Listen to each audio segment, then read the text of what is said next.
트럼프 대통령이 이른바 그린란드 관세를 철회하고 합의의 틀을 만들었다고 밝혔습니다.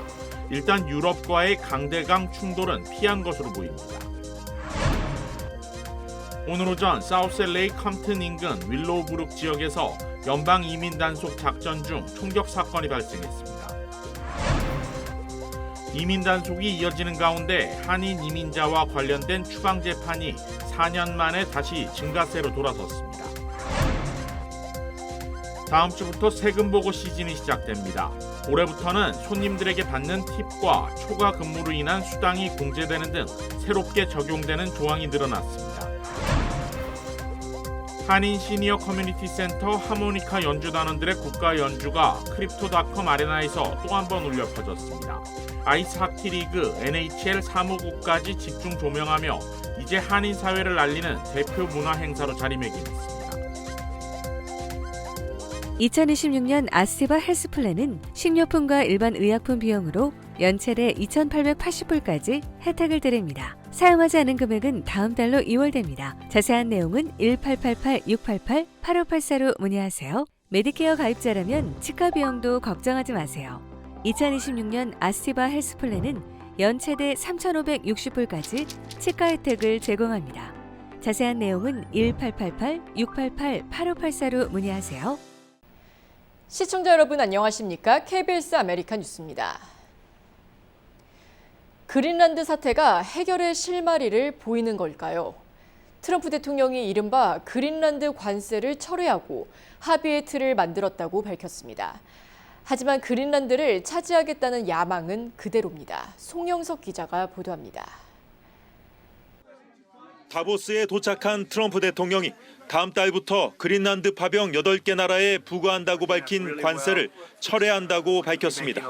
갑작스러운 태도 변화엔 그린란드와 관련된 합의가 있었기 때문입니다.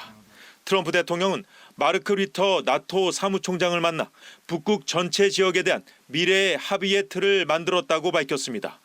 구체적 내용은 공개하지 않았습니다. 그러면서 이 해결책이 실현된다면 미국과 모든 나토 회원국에 매우 유익할 것이라고 했습니다. 이와 관련해 그린란드에 적용되는 미국의 차세대 미사일 방어체제 골든돔에 대해서도 추가 논의가 진행 중이라고도 했습니다. 협상은 제이디 벤스 부통령과 마코 루비오 국무장관 등이 맡습니다. 이 합의의 틀의 내용과 협상 결과에 따라 그린란드를 둘러싼 유럽과의 갈등이 풀릴지 주목됩니다. 하지만 트럼프 대통령은 그린란드를 갖겠다는 야망까지 버린 건 아닌 것으로 보입니다. 우리 영토, 즉 미국 땅이라고까지 했습니다. This enormous unsecured island is actually part of North America on the northern frontier of the Western Hemisphere. That's our territory. 트럼프가 한 발 물러서면서 유럽과의 강대강 충돌은 일단 피한 것으로 보여집니다. 앞서 유럽 의회는 미국의 그린란드 병합 시도와 추가 관세 부과에 대한 첫 대응 조치로 지난해 미국과 맺은 무역협정 승인을 보류했습니다. 베를린에서 KBS 뉴스 송영석입니다. 트럼프 대통령이 리사 쿡 연방준비제도 이사를 해임한 사건을 놓고 미 연방대법원의 공개 구두 변론이 오늘 진행됐습니다. 정당한 사유에 따른 것이었는지 여부가 핵심 쟁점이었습니다. 연준법에 따르면 대통령은 연준 이사를 해임할 권한이 있지만 해임할 만한 정당한 사유가 반드시 존재해야 합니다. 트럼프 대통령이 쿡 이사를 해임한 사유는 그녀가 이사 취임 전인 2021년 주택담보대출 서류를 조작했다는 혐의입니다. 쿡 이사가 해임될 만큼의 기만 행위를 했느냐는 존 로버츠 대법원장의 질문에 정부를 대리한 존 사우어 법무부 송무차관은 기만이거나 최소한 중대한 과실이라며 금융감독기관 인사가 금융거래에서 기만이나 중대한 과실을 저질렀다면 그건 해임 사유가 된다고 주장했습니다. 이에 쿡 이사 측은 대출 서류 조작 혐의가 입증된 것이 아니며 이를 반증하는 문서들도 있다고 대법원에 증거를 제출했습니다. 코니 베럿 대법관이 쿡 이사가 해임될 경우에 경제적 파장을 언급하자 사우어 차관은 지난해 8월 쿡 이사 해임이 발표됐을 때 금융시장이 크게 동요하지 않았다고 반박했습니다. 브렉 캐보너 대법관은 이런 해임이 허용된다면 연준의 독립성이 약화하거나 붕괴할 것이라고 말했습니다.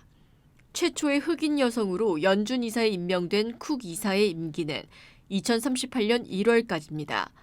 트럼프 대통령은 연준을 향해 신속하고 대폭적인 금리 인하를 거듭 촉구해 왔으며 최근에는 제롬 파월 연준 의장의 연준 청사 개보수 예산 초과를 이유로 법무부가 수사에 착수한 바 있습니다. 파월 의장과 쿡 이사 모두 자신을 향한 수사와 해임은 트럼프 대통령이 통화 정책에 영향력을 행사하려는 구실에 불과하다는 입장입니다. 오늘 변론에는 파월 의장과 벤 버냉키 전 연준 의장도 참석해 눈길을 끌었습니다. 오늘 오전 사우스 LA 캄튼 인근 윌로우 브룩 지역에서 연방 이민 단속 작전 중 총격 사건이 발생했습니다. 연방 당국에 따르면 용의자는 이민 단속 체포를 피하려 차량으로 도주했으며 법 집행 요원들을 들이받는 등 차량을 무기처럼 사용했습니다. 이 과정에서 연방 요원 한 명이 총을 발사했으며 용의자는 총에 맞지는 않았으나 이후 체포됐습니다. 이번 사건으로 세관 국경보호국 요원 최소 1명이 부상당한 것으로 전해졌습니다. 당국은 해당 용의자가 엘살바도르 국적자로 과거 인신 미립국 범죄에 연루된 바 있으며 2019년 이민 판사에 의해 미국에서 추방된 전력도 확인됐다고 밝혔습니다. 이처럼 대대적인 이민 단속이 이어지는 가운데 한인 이민자와 관련된 추방 재판이 4년 만에 다시 증가세로 돌아섰습니다. KBTV 신영주 기자입니다. 강경한 이민 단속 기조가 이어지는 가운데 한인 이민자와 관련된 추방 재판도 다시 증가세로 돌아섰습니다. 시라큐스 대학교 사법정보센터에 따르면 2025년 9월 30일 기준 추방 재판에 회부돼 계류 중인 한인 관련 소송은 636건으로 집계됐습니다. 전년보다 28.8%가 늘어난 수치로 감소 흐름을 보이던 한인 추방 사건이 4년 만에 반전됐습니다. 전문가들은 트럼프 행정부 2기 출범 이후 추진 중인 대규모 불법 이민자 단속 정책의 영향으로 분석하고 있습니다. 지역별로는 캘리포니아가 205건으로 가장 많았고 뉴욕 94건, 뉴저지 84건, 조지아 49건, 버지니아 46건, 텍사스 30건 순이었습니다.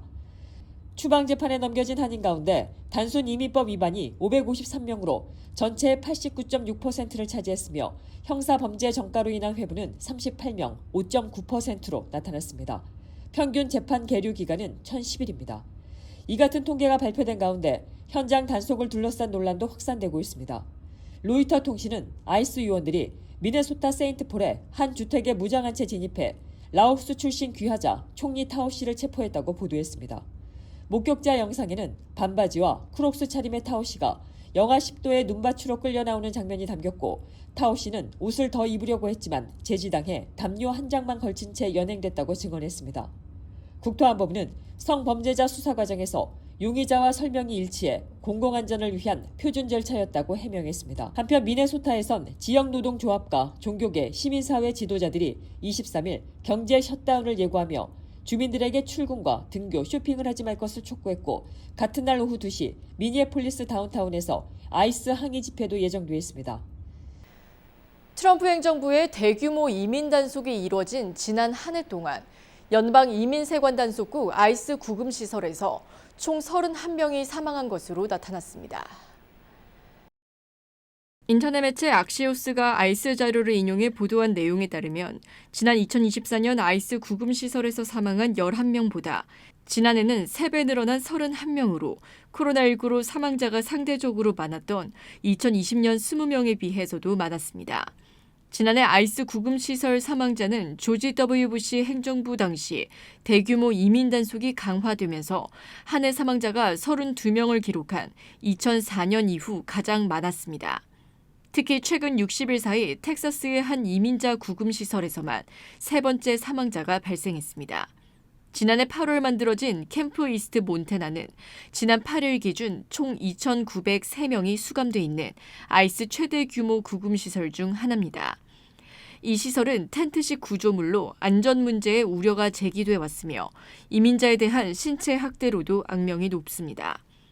한편 아이스에 따르면 자살로 추정되는 사건도 있다며 공식적인 사인은 조사 중이라고 밝혔습니다. 다음 주부터 세금 보고 시즌이 시작됩니다. 올해부터는 손님들에게 받는 팁과 초과 근무로 인한 오버타임 수당이 공제되는 등 새롭게 적용되는 조항이 늘어났습니다. 이유수 기자가 취재했습니다. 연방국세청이 2025 회계년도 세금 보고와 관련해 새롭게 적용되는 조항을 발표했습니다. 가장 큰 변화는 연방 소득세에 관련된 부분입니다. 서비스에 대한 대가로 받는 팁과 초과 근무에 따른 오버타임 수당에 대해 공제 조항이 신설됐는데 증빙이 가능한 경우에만 혜택을 받을 수 있습니다. 팁에 대한 디덕션, 오버타임에 대한 디덕션, 약 25,000불까지는 해당이 될 수 있잖아요. 근데 그런 것들이 W2에 나타나야 됩니다. 팁이 얼마다. 이제 그런 것들이 나타나면 이제 소득에 따라 차이는 날 수 있지만 대부분의 분들은 해당이 돼서 절세를 받을 수 있죠. 주와 지방세 공제 한도가 늘어난 것도 개인 납세자들에게 유리하게 작용할 전망입니다. 지난해까지 관련 항목은 $10,000까지 공제 대상에 올랐는데 올해부터는 $40,000로 올랐습니다. 또한 자녀 양육에 대한 세금 공제액은 지난해보다 소폭 상승세를 나타내 기존 $2,000에서 $200 오른 $2,200로 변경됐습니다. 자동차 융자 이자에 대한 소득공제 조항도 신설됐습니다. 다만 특정 조건을 충족하는 납세자들에게만 해당됩니다. 자동차를 사면 모게지 론처럼 자동차 론 있잖아요. 거기에 이자가 $10,000까지는 디덕터블 시켜줬어요. 근데 어떤 경우냐, 개인이 타는 거 말고 비즈니스를 위해서 먹고 살기 위해서 임대업이라든지 농사라든지 특히 스케줄 C 파일러라든지 사업상 차는 이런 것들은 $10,000까지 공제를 해주니까 말이죠.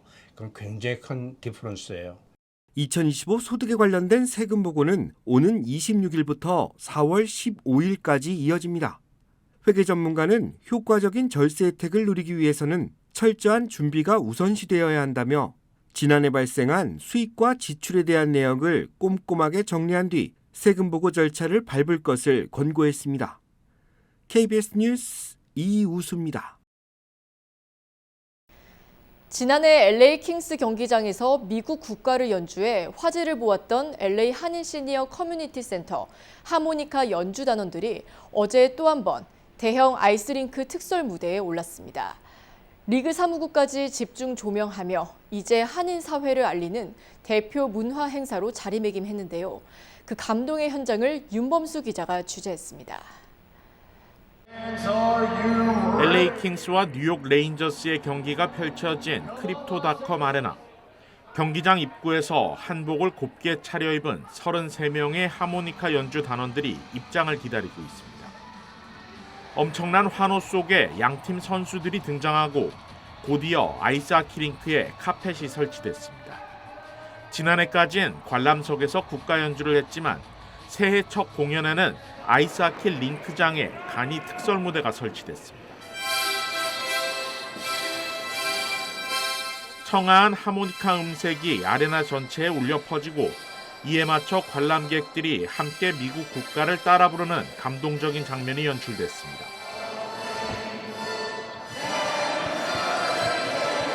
공연이 끝난 직후에는 뜨거운 환호와 박수가 쏟아졌습니다. LA 킹스 구단이 시니어 센터와 함께 미국 국가 연주를 기획한 건 지난해 3월. 단순 이벤트로 기획됐던 공연이 뜨거운 호응을 얻으면서 3월과 4월 한 달 사이 모두 4차례 공연으로 이어졌고 새해가 시작된 직후 다시 한번 한인 어르신들을 초청했습니다. 이날 경기장에서는 공연과 함께 별도의 기념 행사도 열렸습니다. LA 킹스 구단은 이날을 한국 또는 K-팝이 아닌 지역사회 파트너의 역할을 강조하며 코리아타운 나이트로 이름 붙였습니다. 공연에 나선 단원들은 물론 한국전쟁 참전 유공자들까지 초청해 감사패를 전달하며 이번 행사의 의미를 더욱 강조했습니다. 아유, 처음에는 우리가 나가서 할 수 있을까 했는데 또 이렇게 참여를 하게 되니까 너무 영광스럽죠. 가슴이 뿌듯하고 또 이런 기회를 통해서 우리 한인 동포들이 다시 한번 단합하고 우리 문화를 전달할 수 있는 기회다 생각하고. 한인 시니어들의 하모니카 미국 국가 연주는 NHL 공식 유튜브 사이트에까지 소개됐습니다. 리그 사무국은 그들이 돌아왔다며 하모니카 국가 연주가 큰 인기를 얻고 있다고 설명했습니다. 매 공연 때마다 승리를 거머쥔 LA 킹스는 이날 경기에서도 승리해 하모니카 연주는 승리의 마스코트라는 별칭까지 얻었습니다. 저희 팀에서는 정말 저희 K-타운 나이트를 성공적으로 이끌어간 거에 대해서 굉장히 감사하고 또 자랑스럽게 생각을 하고 있고요. 그냥 한국 문화뿐만 아니라 다른 모든 팬들이 가지고 있는 다양한 문화들로 저희 LA 킹스를 통해서 하나가 되는 그런 경험을 전달드릴 수 있고자 이렇게 열심히 준비하고 있습니다. 이번 공연은 한인 사회와 스포츠 빅마켓 구단과의 가교를 넘어 향후 더 큰 문화 행사로 확대할 수 있는 계기를 마련했다는 점에서 의미가 있습니다. 크립토닷컴 아레나에서 KBS 뉴스 윤범수입니다. 트럼프 대통령이 가자지구 평화 구상 2단계의 핵심 절차 중 하나인 팔레스타인 무장정파 하마스의 무장 해제를 강력히 요구했습니다. 트럼프 대통령은 오늘 스위스 다보스에서 열린 세계 경제 포럼 연차 총회 연설 후 대담에서 하마스를 향해 무장 해제를 하지 않으면 매우 빨리 박살날 것이라고 말했습니다. 트럼프 대통령은 하마스의 무장 해제 거부를 몇몇 작은 문제라고 하면서도 하마스는 무장 해제에 동의했다고 강조했습니다. 이어 태어날 때부터 총을 손에 쥔 그들에게 쉬운 일이 아니다라면서도 하지만 그들이 합의한 내용이고 그들은 반드시 해야 하며 앞으로 2, 3일, 틀림없이 3주 안에는 그들이 할지 안 할지를 알게 될 것이라고 강조했습니다. 트럼프 대통령은 자신의 평화 구상에 동의한 국가가 59개국에 이른다면서 그중 일부는 중동에 속하지 않은 국가들이며 그들은 개입해서 하마스를 제거하고 싶어 한다고 덧붙였습니다. 이러한 언급은 하마스가 무장 해제를 하지 않고 버틸 경우 미국뿐 아니라 자신의 구상을 지지하는 다른 국가들이 군사력을 사용해 하마스를 제거할 수 있다는 점을 시사하며 하마스를 강하게 압박한 것입니다. 트럼프 대통령은 다보스 포럼 참석 이틀째인 내일 가자 평화위원회 헌장 서명식을 열 예정입니다. 트럼프 대통령이 한국을 일본, 유럽 국가들과 함께 미국과 대규모 가스, 석유 계약을 체결한 파트너라고 밝혔습니다. 앞서 알래스카 천연가스 프로젝트에 한일의 막대한 돈이 투입될 거라고도 했었는데 미 에너지 분야에 대한 투자 주문이 이어지고 있습니다. 김성수 기자입니다. 다보스 포럼에 참석한 도널드 트럼프 미 대통령이 한국을 미국의 파트너 중 하나로 언급했습니다. 자신의 무역 협상을 통한 미국 내 경제 성장과 주식시장의 호황을 자화자찬하며 나온 말입니다. 그 근거로는 에너지 거래를 들었습니다.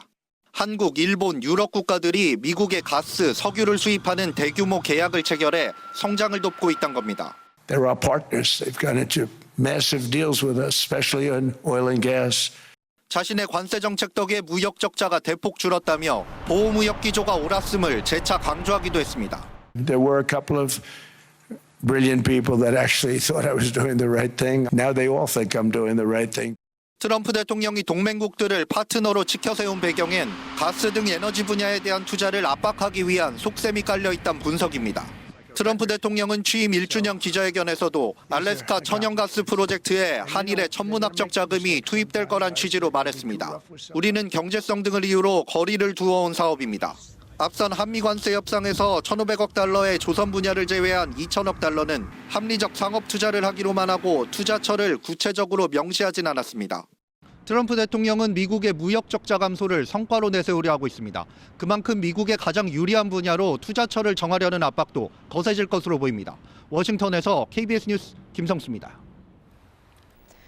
최근 남가주 지역에 따뜻한 날씨가 이어졌지만 내일부터 비 소식과 함께 기온이 떨어질 것으로 예보됐습니다.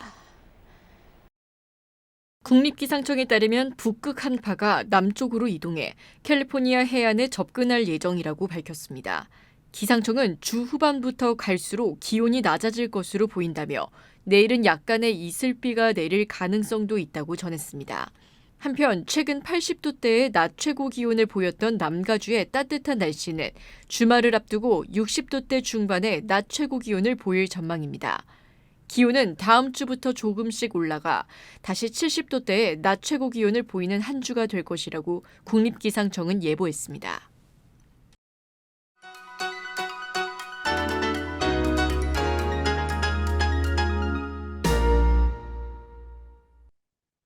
주식시장은 오늘 상승했습니다. 어제 15주 만에 최악의 폭락을 겪은 뒤 낙폭의 88%를 복구하는 V자 모양의 회복세를 가동시켰지만 막판에 상승분의 30%를 반납했는데요. 오늘 유일하게 약세를 오가며 지지부진했던 내스닥 역시 후반에 탄력받으며 3대 지수는 어느 하나 뒤처지지 않고 거의 비슷한 수준으로 상승했습니다.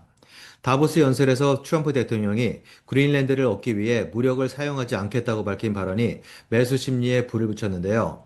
이후 후반에 유럽 국가에 부과하려던 관세를 전격 철회했다는 소식까지 전해지며 강력한 패닉 바잉을 유발했습니다.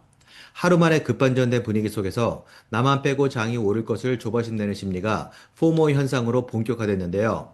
장은 14주 만에 최대 상승폭으로 탄력받았고 추가 상승에 대한 기대감은 최고조에 달했습니다. 어제 전 종목이 모두 동반 하락했던 매그니피센트 7 중 6종목이 오늘 상승한 반면 실적 발표 후 14개월 최저치를 찍은 넷플릭스는 관심에서 조용히 밀려났습니다. 반면 어제 폭락장에서도 강세를 보였던 인텔은 내일 실적 발표를 앞두고 오늘도 오르며 4년 최고치를 돌파했습니다.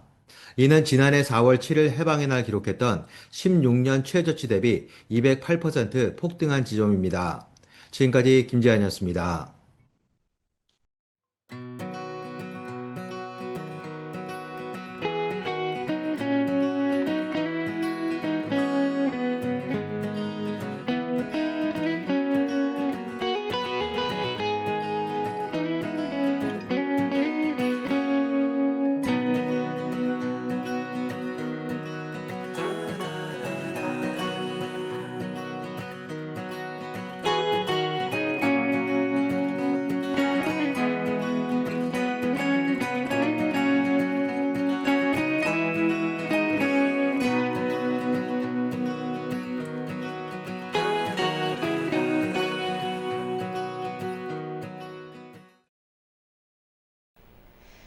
KBS 아메리칸 뉴스 오늘 소식은 여기까지입니다. 편안한 밤 되시기 바랍니다.